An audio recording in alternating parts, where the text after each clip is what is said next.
이번에는 KBS 충주 스튜디오 연결해서 북부권 소식 살펴보겠습니다. 박은지 아나운서 전해주시죠.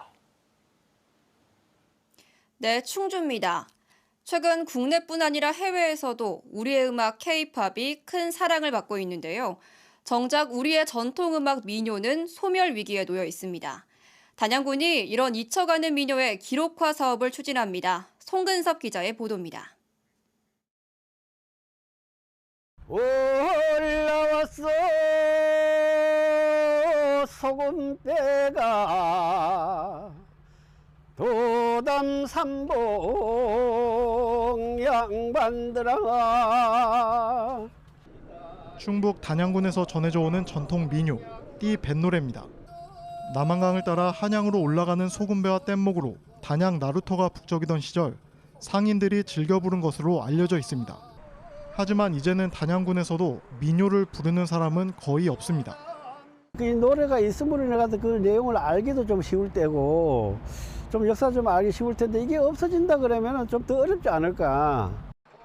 작곡가, 작사가도 없이 입에서 입으로 오랜 세월 명맥을 유지해온 민요.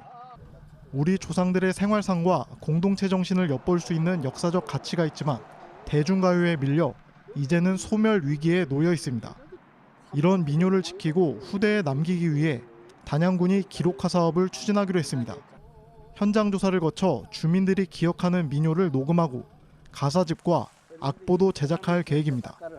특히 물길이 발달한 지역 특성에 맞춰 뱃노래 중심의 차별화된 민요가 체계적으로 정리될 것으로 기대됩니다. 이것이 과거의 음악이 아니라 현대적인 음악, 미래의 음악이 될 수 있지 않습니까? 그때 이게 단양의 콘텐츠가 되지 않을까. 서서히 잊혀지고 있는 민요, 영원히 기억하기 위한 기록화 사업이 시작됐습니다. KBS 뉴스 송근섭입니다. 음성군이 지역 현안 해결을 위해 오늘 군청에서 지역구 이모선 국회의원을 초청해 정책 간담회를 열었습니다. 음성군은 간담회에서 국가 첨단전략산업 특화단지 지정과 첨단 소방산업 복합 클러스터 조성, 수도권 공공기관의 충북 혁신도시 우선 배치 등 12건의 현안을 건의했습니다. 또 장애인 주간보호시설 증축, 국가 생태탐방로 조성 등 25개 사업의 정부 예산 확보에도 힘을 보태달라고 요청했습니다. 제천시가 2차 전지 소재 기업인 코이즈와 생산공장 투자 협약을 체결했습니다.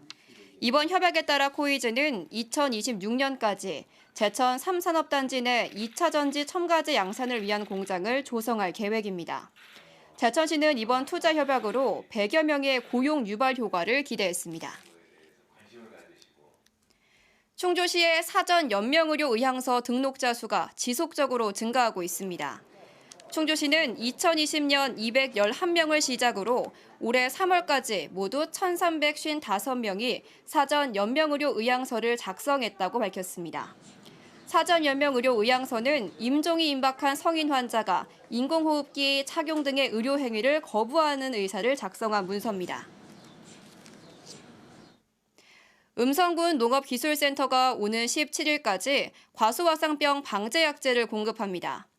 공급 대상은 사과와 배재배 농가 380여 곳으로 기술센터는 2억 원의 예산을 들여 농가마다 4차례 쓸 수 있는 약제를 확보했다고 밝혔습니다. 음성군에서는 지난해 15건의 과수화상병이 발생해 5만 제곱미터 면적의 피해를 봤습니다. 지금까지 충주에서 전해드렸습니다.